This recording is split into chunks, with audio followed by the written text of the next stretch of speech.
Good afternoon, everybody. Thanks for tuning in. John Kelly, Profiler here, and welcome. Welcome to episode 13, part 13. A very sad case.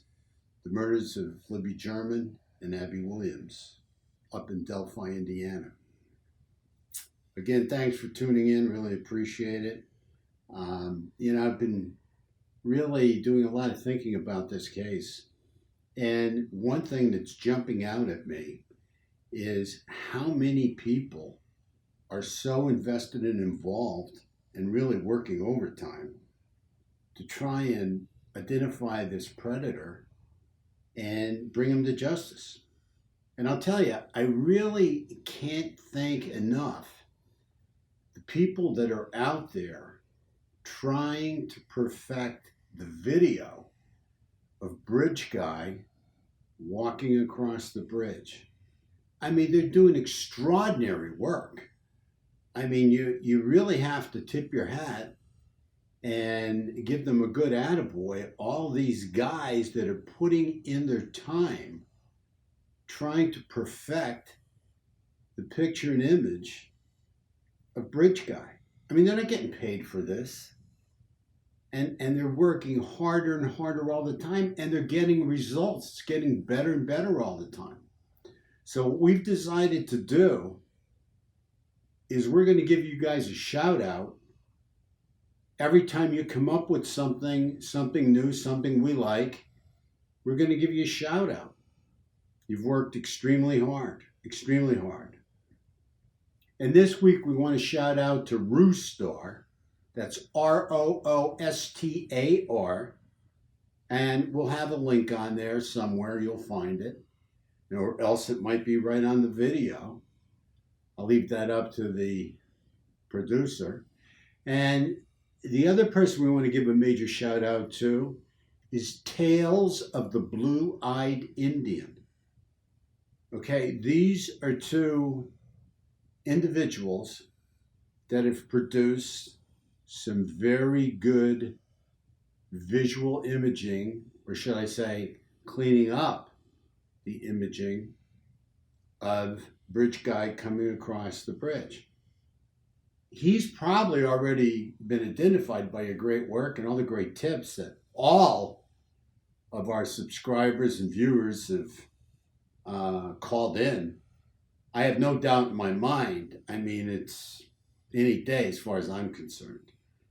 But the very fact these images are being made better and being perfected really is going to have a lot to do with bringing him down, because we're getting a better visual every time you guys refine it. So thank you so much. Please keep up the great and very, very hard and tedious work, I'm sure.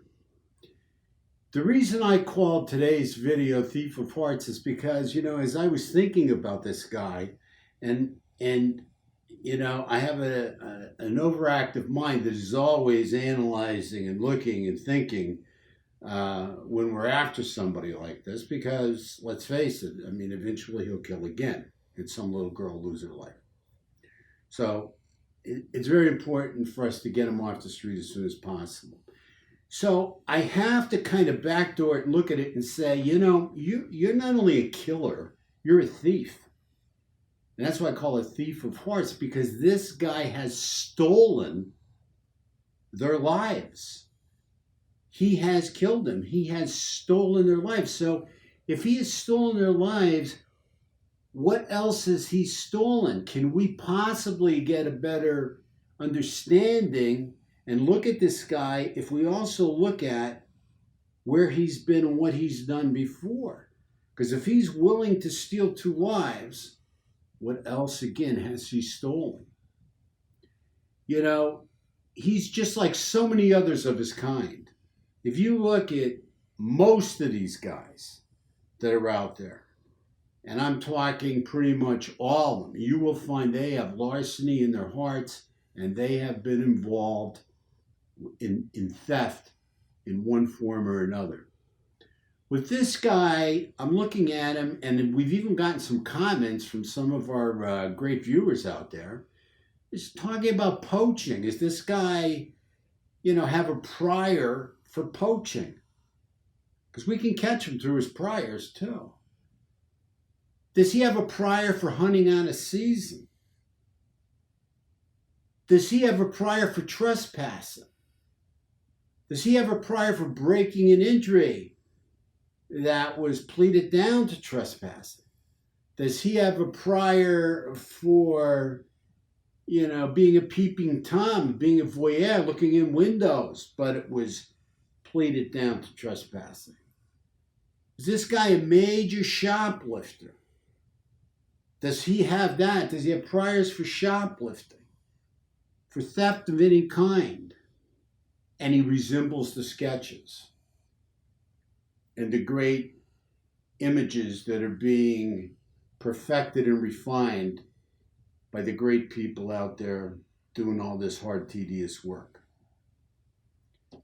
Does he have a history of stealing in general? That's primarily where I'm at.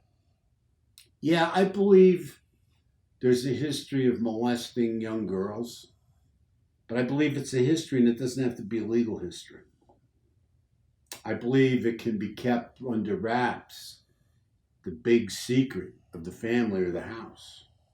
So it's never been exposed like that. Because I think legally, they would have caught him already because they'd have a DNA match. So although there may not be a legal history, there can still be a history.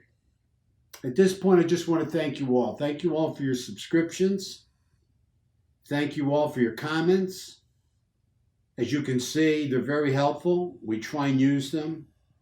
In this situation, it's taking a village to make this happen. And we're going to make it happen. You're going to make it happen. You're going to make it happen by sending it in, and we're going to put it out there. And by you sending it to others and putting it out wherever you can put it out. Nobody's wrong here. Nobody's wrong. You can't be wrong by trying to help keep this predator under wraps and keep him from killing another little girl. Nobody can be wrong. So again, thank you so much for viewing. Thank you so much for your subscriptions. Thank you so much for your comments. Make it a fantastic day and stay safe out there.